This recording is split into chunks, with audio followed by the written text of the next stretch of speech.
E aí galera do canal Mapa Tático, como vocês estão? Bom, no vídeo de hoje, né, ando meio sumido no canal, né, vou voltar aqui com o nosso resumo, nosso giro de notícias, aproveitando o hype, digamos assim, da Copa do Mundo de Futebol Feminino. Para quem quiser saber mais detalhes da competição, eu até gravei um vídeo aqui no canal, né, quando faltava mais ou menos 3 meses, 100 dias para a Copa do Mundo, com um guia geral da competição para vocês se atualizarem sobre quem são as favoritas, quem são as seleções que podem surpreender e principalmente, na minha visão pelo menos, né, qual seria o papel do Brasil nessa competição. No vídeo de hoje, né, eu venho fazer uma análise geral da primeira fase da Copa do Mundo, que acabou na madrugada, então tecnicamente acabou hoje, e falar um pouco não só, né, da Copa do Mundo de forma geral, mas também da seleção brasileira, que infelizmente foi eliminada já na primeira fase com um empate em 0-0 com a Jamaica,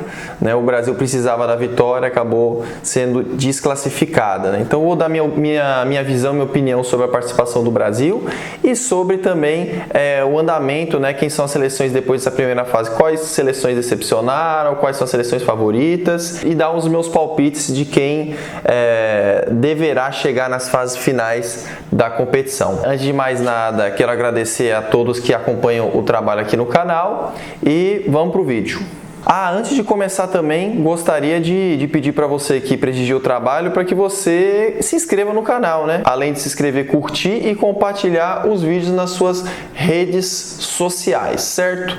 Para começar, né, eu sempre trago o meu roteirozinho aqui inscrito com os pontos que eu não quero esquecer de falar para vocês. É necessário falar um pouquinho da participação do Brasil na competição, né? Uma participação que era cheia de expectativa, né? É um trabalho que finalmente vem sendo valorizado, pelo menos o mínimo que deveria ser feito de investimento começou a ser feito pela CBF, né? Então você tem, por exemplo, né, a premiação, né, o dinheiro das premiações agora está igualado tanto para a seleção masculina como da feminina. Agora você tem toda uma infraestrutura, né, de voos, de alojamento para a seleção, diferente do que era há algumas décadas atrás, que a seleção chegou a ficar alojada em estacionamento de estádio, né? Hoje você tem toda uma estrutura interessante para a seleção brasileira feminina, e na direção técnica a gente tem a presença da Pia Sundhage, que é uma técnica multicampeã aí do futebol feminino, campeã mundial,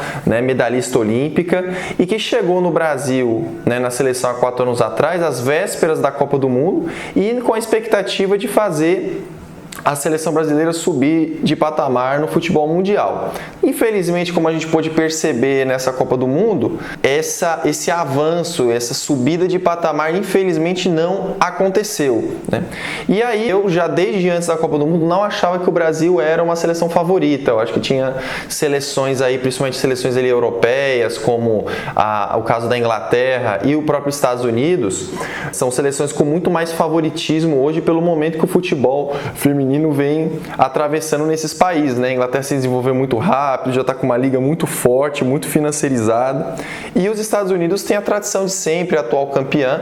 Então eu particularmente já achava que o Brasil estava bem atrás dessas favoritas e talvez brigasse ali num segundo grupo ali junto com a Holanda, junto com a Austrália, que é, digamos assim, a dona da casa.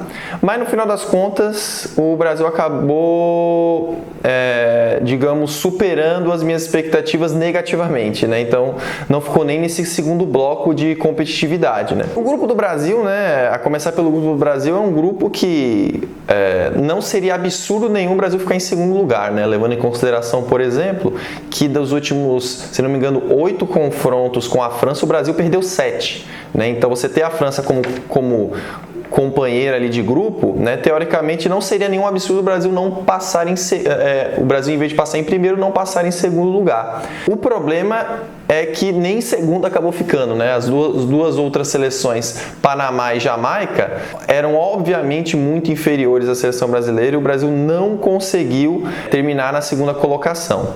E a Copa do Mundo ela começa, né? O primeiro jogo, por exemplo, a primeira rodada, começa muito positiva, né, para a seleção brasileira, né? Uma vitória convincente de 4-0, né? Com 3 gols da Ari Borges, com o gol da Bia Zanerato, que já é, se não me engano, a terceira Copa do Mundo da Bia, e é o primeiro gol que ela consegue, né? Ela sempre ficava ali na reserva, entrando no segundo tempo, ainda não tinha desencantado em Copa do Mundo, e ela finalmente conseguiu desencantar. Inclusive, para mim, o gol da Bia, né, que é o terceiro gol do Brasil, para mim é o gol mais bonito da primeira fase, né? Uma jogada bem trabalhada ali dentro da área, toques rápidos, tabela, e a Ari Borges, além dos 3 gols, dando assistência para a Bia fazer o gol.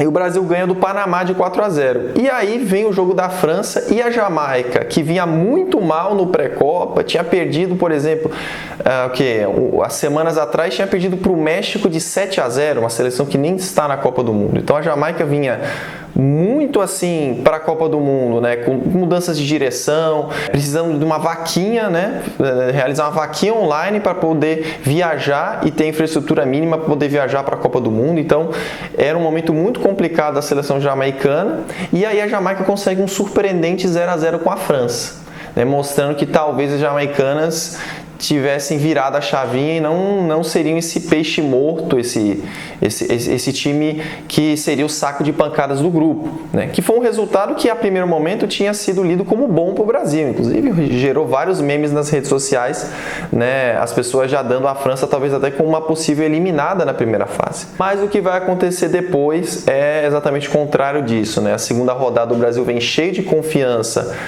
para o jogo contra a França, e aí me vem para mim a principal personagem dessa eliminação do Brasil na primeira fase, que é a treinadora Pia Sundhage. Ela que fez até um ciclo de Copa bom, né? Não encantou na Copa América, muitos jogos vencidos por 1-0, né? Aquele jogo ali mais pragmático, mas o Brasil foi campeão da Copa América. Mas quando enfrentou seleções grandes, o Brasil tinha dificuldade de criação, tinha dificuldade de se sobressair, de impor o jogo, né? De ser superior no jogo. E aí a Pia entra contra a França, uma França pressionada, que precisava do resultado. A Pia ela entra aparentemente com uma postura defensiva, uma postura reativa no jogo, né? Então ela tira a Bia Zanerato do time e coloca a Geise, que é uma substituição que, se você analisar o primeiro jogo do Brasil, não faz sentido, porque a Bia foi uma das melhores jogadoras, se não a melhor jogadora do Brasil no jogo, junto com a Ari Borges, que fez os 3 gols. Então a Bia ela participou muito com tabela, saindo de dentro da área, uma jogadora muito forte, né? Centroavante forte, e que servia ali como suporte para que as pontas e as próprias laterais tivessem possibilidade de apoio. Então a Bia foi muito bem no primeiro jogo, e aí a técnica do Brasil coloca a Geise, né, numa escalação que visivelmente priorizaria a saída rápida de jogo, ou seja, os contra-ataques.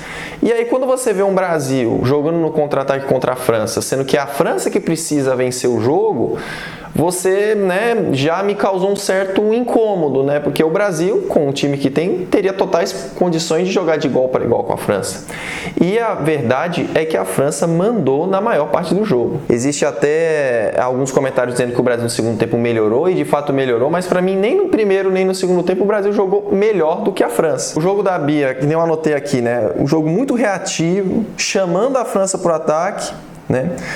A França faz 1-0 no início do jogo, numa jogada, né, de bola aérea, que sempre foi, já é um terror do Brasil, não é dessa Copa do Mundo, né? O Brasil já perdeu em semifinal de Copa do Mundo com gol na prorrogação de jogada aérea da Wamba, contra os Estados Unidos. Não é de hoje, né, que o Brasil sofre com a bola aérea, e a Pia, né, como um dos seus objetivos na seleção era exatamente melhorar esse setor defensivo. De fato, o Brasil melhorou, mas infelizmente a bola aérea continua sendo um tormento. E aí o Brasil vira o primeiro tempo com 1-0, chega no segundo tempo, tem uma leve melhora, e ali numa jogada que, na minha visão, é uma jogada muito mais de sorte do que de construção, a jogadora brasileira, que eu me esqueci o nome agora, chuta da entrada da área, a bola desvia na francesa e sobra para a Debinha chutar colocado. A Debinha, inclusive, que não fez uma boa competição e para mim também não fazia um bom jogo. Para mim nenhum dos 3 jogos a Debinha foi muito bem, né? Muita foita, né, em algumas jogadas, mas acaba ali resolvendo. Foi a principal jogadora da Pia nesse ciclo, da seleção nesse ciclo,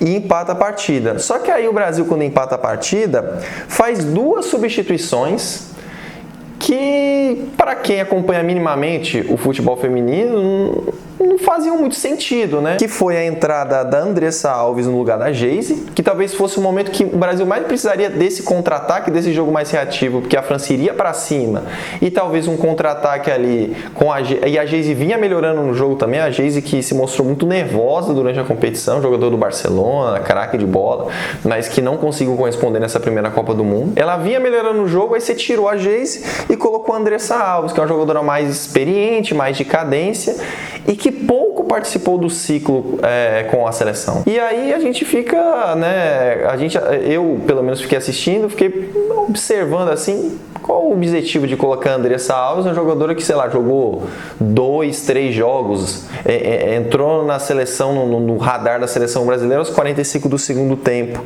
Não via muito sentido e ela também não entrou muito bem.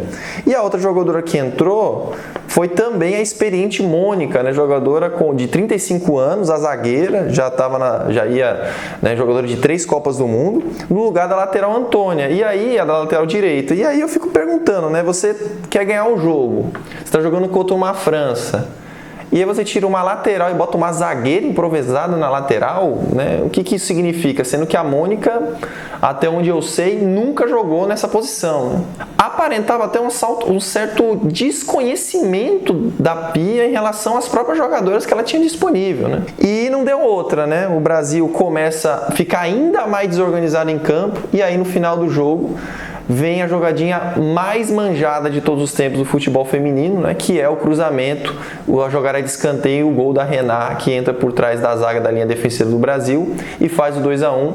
Aquele gol foi um gol, assim, que na minha visão foi um gol visceral para a eliminação da seleção, né? Jogadoras próprio pós-jogo vem em entrevista e estão extremamente decepcionadas, né? Você vê o abatimento na cara dos jogadores, uma seleção muito jovem, né? E tomando um gol da virada que era uma jogada manjada. Todo mundo sabia que aquilo ali ia acontecer. A Renat, ela veio para o jogo no sacrifício, né? Então ela nem ia jogar, ela só jogou porque a França tinha esperança dessa jogadinha manjada dar certo e infelizmente deu certo mais uma vez, né? A Renat que é uma zagueira artilheira, né? E aí, muito bem, então o Brasil, né, perde esse segundo jogo contra a França e aí já embola o grupo, né? Porque a Jamaica consegue a vitória contra o Panamá por 1-0 e a Jamaica com 4 pontos e a França também com 4 precisa apenas de um empate contra o Brasil na última rodada para vencer.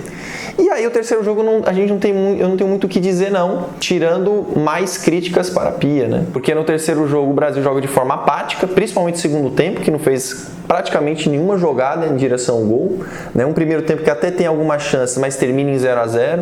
O Brasil ele entra com a Marta, e aí vem outra crítica para a Pia, porque se a Marta jogou nos primeiros 2 jogos, mesmo contra a França, apenas 5 minutos, o que faria a gente acreditar que nesse terceiro jogo a Marta entrando desde o início da partida sem ritmo de jogo mudaria alguma coisa ou daria mais fôlego para a seleção brasileira, né? Anotei até aqui, né? Time apático, sem coragem, sem agressividade. A Pia ela entra com a Marta, que antes não jogava nem 5 minutos. A Debinha também destaco aqui muito mal também nesse terceiro jogo, fazendo várias decisões equivocadas ali no último passe. E o Brasil, né, cai na armadilha do grupo, cai na retranca da Jamaica e a Jamaica consegue o empate que é suficiente para a sua classificação. Enfim, é isso, né? Brasil eliminado. Para não fazer só críticas, é necessário também trazer alguns pontos positivos para mim, algumas jogadoras que se destacaram na seleção, e aí eu destaquei 4 nomes, né? Para mim, primeiro a goleira Lelê, né? Eu acho que é uma ótima renovação no gol do Brasil, né? É muito segura durante todas as partidas, não teve culpa nos 2 gols da França e tomou apenas 2 gols, né? Que foram os 2 gols da França e nas outras, tanto na partida contra a França que ela toma gol, como nas outras que o Brasil não toma, ela sempre muito segura e uma liderança muito importante ali para o sistema defensivo. Outra jogadora, a Tamires, né? Tamires, que é uma cracaça de bola. Para mim, das veteranas que foram para a Copa, foi disparada a melhor jogadora do Brasil, né? Muito melhor, né? E mais preparada fisicamente do que a Marta, do que a Andressa Alves e a Bárbara, a Mônica também, que entrou muito mal, e a Bárbara, que não dá para avaliar porque ela só ficou no banco mesmo. Mas a Tamires foi muito importante, né? Principalmente no primeiro jogo e também no terceiro jogo contra a Jamaica. As principais jogadas de ataque são ou criadas por ela em finalização, em infiltrações, ou até em cruzamentos que ela manda para a área. Mas infelizmente o esforço dela não foi o suficiente, mas de novo, né, jogadoraça, cracaça de bola ali da lateral e jogou muito bem as 3 partidas, né? Como outros destaques, né, eu destacaria a Ari Borges, que por mais que não tenha ido nos 2 últimos jogos, né, fez um hat-trick na estreia, é uma jogadora que junto com a Luana, junto com uma série ali de a Caroline, né, é uma nova geração, então eu acho que dá pra gente ter esperança nessa nova geração. Acho que é uma geração com muito talento, né, e que precisa ainda amadurecer, mas que mostrou personalidade em especial na primeira partida. E a Bia Zanerato, né, eu acho que a Bia Zanerato, inclusive, ela foi injustiçada. Eu acho que ela poderia ter jogado mais, né. A partida que ela faz contra o Panamá, para mim, foi uma partida fantástica. Para mim, foi o melhor desempenho individual do Brasil nessa Copa, foi essa primeira partida, né, com as participações da Bia Zanerato. E infelizmente, nos 2 últimos jogos, a Bia preferiu que ela ficasse no banco e entrasse no segundo tempo, e eu acho que acabou prejudicando o desempenho dela, né? Talvez se o Brasil tivesse deixado ela, principalmente no jogo contra a França, desde o início do jogo, o resultado seria outro. E por fim, vou deixar uma sessão específica para a Pia Sundhage, porque, de novo, péssimas decisões, perdidas, sem convicção durante a Copa. Ela lembrou muito o Tite, né, da seleção masculina, né, que fez um ciclo, né, interessante, mas chegou na Copa do Mundo, não conseguiu encontrar soluções para os desafios que o Brasil encontrou na competição, né? Parecia que ela tinha um esquema fixo ali definido e durante a competição ela foi se perdendo, porque o time foi dando errado as coisas e ela fazia substituições e as substituições não surtiam efeito. Então parece que ela foi perdendo a convicção ao longo do... Se é que ela tinha algum tipo de convicção, plano B ou plano C, né? E aí fica a crítica, né? Me deu a impressão até de uma falta de preparo. As coletivas da Pia também, né? Eu conversei até com um amigo meu, o Aleph, que é historiador, e ele comentou, né? Me incomoda muito quando a Pia chegou, principalmente na derrota contra a França, e ela falou que o problema do Brasil é que faltou ousadia e alegria, né? Daí o meu amigo, ele comentou, né, que isso remete a uma visão meio idílica em relação ao Brasil, às jogadoras brasileiras, que seria meio que um estereótipo, né, de que a jogadora brasileira, né, a principal característica dela e o que faz o Brasil vencer seria essa ousadia e essa alegria, né?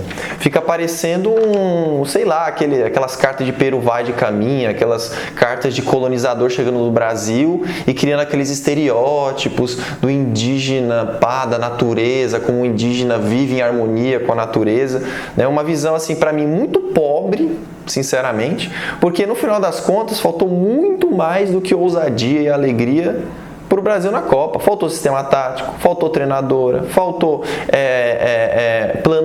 planos para mudar o jogo, faltou atitude, faltou muita coisa para o Brasil, né? Então, você resumir a ousadia e a alegria, para mim, me parece ser muito pobre, né? Uma visão muito superficial do problema. Com relação a se ela deve continuar ou não, é difícil dizer. Eu me decepcionei muito com a Pia, né? Em primeira mão, assim, eu diria que eu me decepciono mais com ela do que com o próprio Tite, né? Porque é uma treinadora que vem com esse status de campeã mundial e que eu já tinha percebido essa visão um pouco idílica dela em relação ao futebol brasileiro, né? Nas críticas que ela fazia em algumas coletivas. O fato de ela não ter aprendido português, né? Você vê, às vezes, o contato das jogadoras com ela, e é um contato, me parece, às vezes, meio frio, assim, né? Ela sempre precisa de alguém intermediando a comunicação, e ela mal aprendeu palavras em português em 4 anos treinando a seleção brasileira. Então, sempre é exigido do brasileiro que aprenda o inglês quando trabalha fora. E aí, quando vem uma estrangeira de fora, ela não aprende a língua, né? Me remete uma falta de comprometimento. E aí, quando você percebe as substituições e a forma como ela foi alterando o time e deixando o time mais bagunçado do que ele já estava em campo, às vezes eu fico questionando esse comprometimento da Pia, né? Pelo discurso do presidente da CBF, o Rogério Caboclo, ela deve continuar para o ciclo olímpico, mas eu diria que, assim, tá na corda bamba. Eu não sei se não seria interessante já fazer uma reavaliação no trabalho, e principalmente se nas Olimpíadas ela chegar com esse mesmo esquema e com esse mesmo modelo de futebol pragmático e totalmente sem ideia de jogo, um deserto de ideias, eu acho que seria ideal talvez até repensar a participação dela na seleção. Bom, pessoal, para concluir, né, falei muito aqui da seleção, né, mas a gente tem que lembrar que ainda existe Copa do Mundo, né, e a Copa do Mundo agora vai para a sua segunda fase, que é a fase de mata-mata. Eu tô aqui com a seleção da Nigéria, com a camisa da seleção da Nigéria, porque para mim um dos destaques dessa Copa do Mundo até agora são as seleções africanas, né, das 4 seleções africanas, apenas uma foi desclassificada na primeira fase, que foi a seleção de Zâmbia, que para mim seria a principal surpresa da competição a nível, né, do continente africano, e acabou pecando muito de novo no setor defensivo, acabou jogando partidas muito esquisitas, né, muito desorganizada, e no último jogo ainda conseguiu a vitória, mas de forma mais geral, de fato, não jogou aquilo que se esperava. Mas aí veio 3 grandes surpresas africanas, que foram agora a seleção do Marrocos, que foi a última a se classificar e eliminou a Alemanha, que ironicamente foi, junto com o Brasil, uma das seleções possíveis favoritas eliminadas, né? Então o Marrocos se classificou, a África do Sul se classificou com um jogo bastante interessante, muito ofensivo, ainda às vezes sem saber administrar bem os resultados, mas a África do Sul, para mim, assim, de jogo divertido, agradável, foi um dos melhores jogos, assim, no quesito entretenimento, foi acompanhar a seleção da África do Sul, principalmente, né, eu acompanhei mais diretamente o jogo contra a Argentina, que para mim, junto com Holanda e Estados Unidos, foram os melhores jogos da primeira fase, pelo menos dos que eu assisti. Teve os jogos do Japão também, mas os jogos do Japão foram goleadas, assim, né? Assim como o jogo da Holanda também contra o Vietnã. Para mim, uma goleada elástica não necessariamente é um bom jogo, né? Para mim, tem outros quesitos que fazem uma partida ser bom. Então, para mim, eu elegeria o 1-1 dos Estados Unidos com a Holanda, que foi um jogo muito técnico, muito estudado, muito tático e de muita qualidade técnica, principalmente.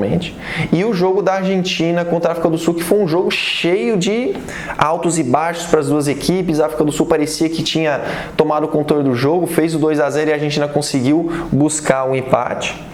Então, para mim, aí a surpresa é principalmente o futebol africano, aí, com 3 representantes nas oitavas de final. Para mim, de forma geral, o nível do futebol, né, nessa Copa do Mundo melhorou demais, né? Tanto é que a gente tem seleções aí favoritas sendo eliminadas na primeira fase. Então, além do Brasil e da Alemanha, a gente teve o Canadá, campeão olímpico, que foi desclassificado, e a China, que historicamente é uma grande potência no futebol feminino, também foi embora para casa mais cedo, né? Além disso, teve os Estados Unidos, que sinceramente, né, ali ficou no detalhe para não ser eliminado por Portugal, a uma bola da trave. Quase que Portugal conseguiu tirar os Estados Unidos também, que é a principal potência do futebol feminino, quase foi eliminado na primeira fase, né? Estados Unidos, um joguinho bem pragmático, bem do mais ou menos, né? Claro que a gente não pode descartar, porque mata-mata é outra coisa, mas pelo futebol da primeira fase não me encantou muito a seleção americana. Para mim, né, de forma geral e resumida, né, as favoritas, falando de nível de jogos que melhor jogaram futebol nessa primeira fase, foram a seleção japonesa, que terminou com 100% de aproveitamento, e para mim foi até uma surpresa, porque nem foi tão bem assim na Copa da Ásia, vinha ali para a Copa do Mundo cheio de dúvidas e acabou arrebentando, né, com 2 goleadas no seu grupo. A Suécia, com a seleção muito física, também passou com muita facilidade, também com 100% de aproveitamento. Mas eu particularmente assisti só um jogo, meio jogo ali da Suécia, porque não é muito o meu estilo de jogo, né? Um estilo de jogo mais ali pragmático, mais direto, né? Eu prefiro, por exemplo, o estilo da seleção japonesa, mas me parece que com 100% de aproveitamento no grupo com a Itália ainda, a Suécia vem forte, porque é uma seleção tradicional. A Holanda, que vem com o seu, né, é uma campeã europeia, é uma seleção com muitos destaques individuais e jogou bem, né? Por mais que não tenha ficado com 100% de aproveitamento, ganhou as duas partidas e aí empatou com os Estados Unidos. E a Inglaterra, que é a atual campeã europeia, vinha mal, né? Um joguinho ali 1-0 com o Haiti na primeira rodada, 2-1-0, aí veio pro terceiro jogo, acabou desencantando com uma goleada, se não me engano foi 6-1, né? O último jogo da Inglaterra na primeira fase. E aí, pessoal, então para mim são essas as 4 grandes seleções da primeira fase, né? Eu colocaria num segundo escalão de força, né, levando em consideração não a tradição, mas o desempenho. Estados Unidos, porque não tem como descartar os Estados Unidos, mesmo jogando mal. A França, né, que ficou em primeiro lugar do grupo do Brasil, vinha como um cachorro morto para a Copa e acabou crescendo e agora, né, tem jogadoras para a gente pensar que pode chegar longe na competição. A Espanha, que jogou muito bem também a primeira fase, mas quando pegou a seleção mais tradicional, a japonesa, acabou vindo o choque de realidade, tomou 4-0, mas foi um time que jogou de forma muito bonita, né, os 2 primeiros jogos, né, bem, né, ganhou fácil os seus 2 primeiros jogos. E a Colômbia, né, vou colocar a Colômbia também como uma surpresa sul-americana, vice-campeã da Copa América e que vem com uma esperança da América do Sul, já que Brasil e Argentina já foram eliminados. E aí, correndo por fora, vou colocar a Nigéria, né, e a África do Sul, essas 2 seleções africanas. Eu acho que Marrocos ficou um pouco abaixo em relação a essas outras 2 seleções. E eu acho que são seleções que podem complicar aí as favoritas, né, pelo nível de futebol que apresentaram. Para mim, eu estou torcendo muito para a África do Sul, né, que foi uma seleção que, para mim, especificamente, eu gostei bastante de assistir. E, finalmente, a Austrália, que é a dona da casa, começou mal a competição, né? Começou vencendo, mas depois no segundo jogo parecia que poderia dar uma complicada, mas terminou a primeira fase com goleada e que tem a força da torcida junto. Então, para mim, tecnicamente e no desempenho, ela fica atrás de todas essas que eu falei, mas é uma seleção que tem uma certa tradição em competições internacionais e por estar jogando em casa não tem como descartar, né? Pelo menos boto ela correndo por fora. E aí, para finalizar o vídeo, né, eu trago a imagem aqui, ficou aqui no fundo do vídeo, o vídeo todo, que é a imagem aqui da Marta, né? A Marta que se despede dos mundiais. Ela já deu entrevista no final do jogo, na eliminação do Brasil, falando que não participa mais de mundiais. E o desabafo que eu tenho para vocês para finalizar o vídeo é o seguinte, né? Eu acho que na história da Marta, né, não ter vencido uma Copa do Mundo, nenhuma Olimpíada, acaba não mancha o legado dela, muito pelo contrário. Acho que individualmente a Marta é inquestionavelmente a maior jogadora de todos os tempos. A gente sabe que tem muitos grandes jogadores, até no futebol masculino, que nunca venceram uma Copa do Mundo, então isso individualmente para a Marta não mancha o legado dela, né? É a maior jogadora de todos os tempos, é uma jogadora que vai inspirar gerações de meninas aí dentro do futebol, já inspira, né? Tanto a gente vê as entrevistas das meninas mais novas do Brasil e a decepção delas por não ter correspondido às expectativas nessa Copa do Mundo, principalmente por não dar essa possibilidade para a Marta chegar numa fase final, quem sabe até ganhar um título. Era a última chance da Marta, né, em Copas do Mundo. Então você percebe que não só meninas do Brasil, mas de fora do Brasil, né, quando a gente vê as entrevistas, muitas delas se baseiam e tem a Marta como um modelo, assim como no futebol masculino a gente teve Garrincha, a gente teve Pelé, Maradona, Cruyff. A Marta, ela entra para a história do futebol. Mas o meu desabafo nós, né, e assim como o país, né, a seleção brasileira como instituição, o governo, né, brasileiro como um todo, a gente perdeu uma grande oportunidade, a gente perdeu o timing de criar uma hegemonia no futebol feminino. Isso é algo que eu estava conversando com meus amigos, num grupo, a gente estava discutindo a eliminação do Brasil. E, gente, quem acompanhou o futebol feminino há um tempo sabe, a Marta e a seleção brasileira, a gente tinha um timaço no início dos anos 2000. A Marta, ela era muito melhor do que as outras jogadoras no seu auge, né? A gente vê a Copa do Mundo, por exemplo, é na China que ela faz aquele jogo fantástico contra os Estados Unidos. Jogadas da Marta que ela dribla o time inteiro e faz o gol. Era uma coisa assim fenomenal. E não só a Marta.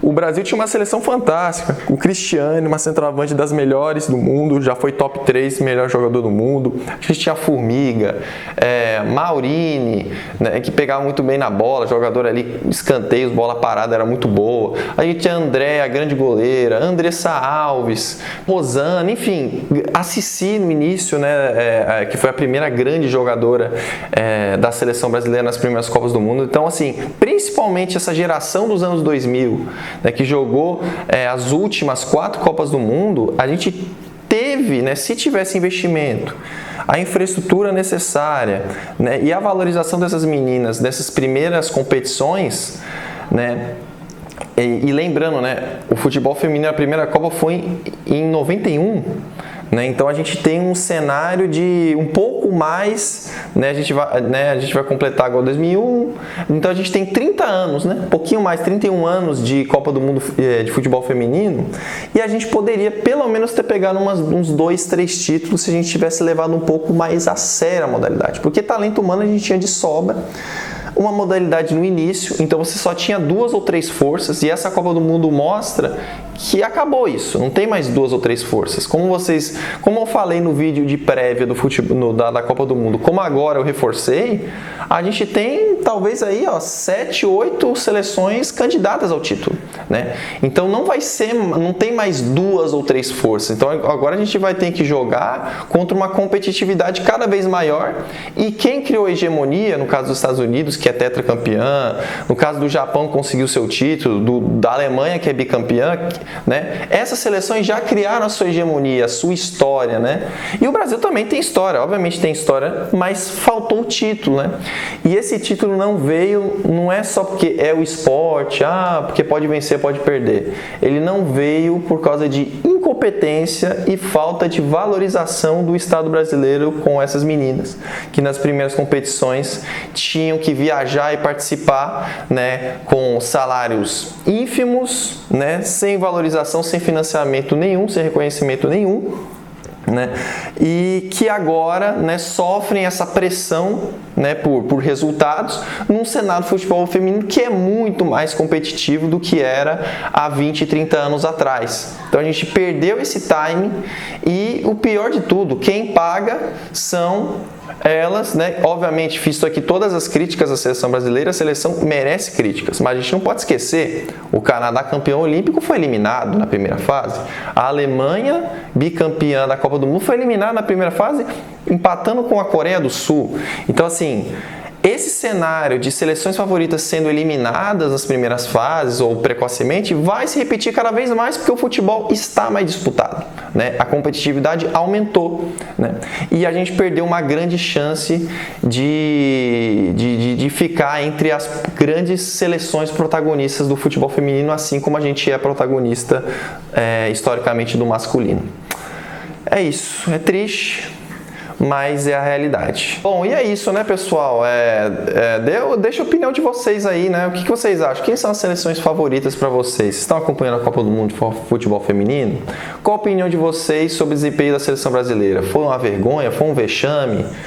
Foi um resultado normal, circunstancial? E a Pia Sundhage, merece continuar? Não merece continuar? E o legado da seleção brasileira? Vocês também acham que a gente como sociedade, né, o Estado brasileiro falhou com a seleção, e que a gente poderia ter criado uma hegemonia e não criou por causa dessa falta de valorização e investimento? Dá a opinião de vocês. É normal isso que aconteceu? Ou vocês acham que realmente poderia ter sido feito muito mais com o desenvolvimento da modalidade? É isso, e novamente quero lembrá-los, né, se vocês gostaram desse vídeo, se esse vídeo foi útil ou contribuiu para o conhecimento de vocês de alguma forma, para o entretenimento, por favor, deixe os comentários, né, inscreva-se no canal para receber as atualizações, né, eu vou tentar ser um pouco mais frequente agora daqui para frente, curta o vídeo, né, e se você quer fazer ainda mais pelo canal, compartilhe também o vídeo nas suas redes sociais, converse com seus amigos para a gente semear, né, esse conteúdo e que isso sirva também para futuras discussões entre vocês sobre o futebol feminino. Bom, eu volto posteriormente aí, vou ver se eu faço vídeos contínuos agora na fase final, vou ver se eu faço vídeo das oitavas, das quartas, da semi e da final. E trago mais informações sobre os jogos da Copa do Mundo Futebol Feminino. Um abraço a todos, canal Mapa Tático, falou!